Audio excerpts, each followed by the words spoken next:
अस्सलाम वालेकुम नाज़रीन, आप देख रहे हैं EDN न्यूज़। मैं हूं आपकी होस्ट नीलम रियाज। जी नाज़रीन, जैसा कि सियालकोट का मौसम काफ़ी दिनों से सर्द है, 2 दिन से हल्की हल्की बारिश हो रही है, जिसकी वजह से सर्दी की शिद्दत में इजाफा तो हुआ ही है, लेकिन उसके साथ साथ लोग इस मौसम को इंजॉय भी कर रहे हैं।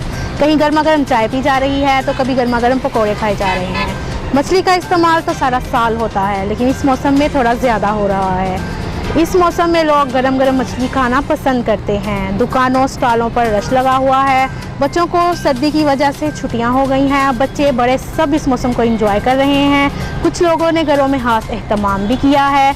गाजर का हलवा हो, सब्ज़ चाय हो, पाए हो, हलवा पूरी हो, सभी चीज़ों को खाया जा रहा है, जो कि एक मौसम सरमा की सौगात होती हैं। हर बंदा इसको एंजॉय करके खा रहा है और सर्दी के मौसम को एंजॉय कर रहा है। कई लोगों ने घरों में खास तौर पर एहतमाम किया है। बाहर निकलने की बजाय उन्होंने घर रहना पसंद किया और घर में ही पकवान बनाकर खाना पसंद किया है।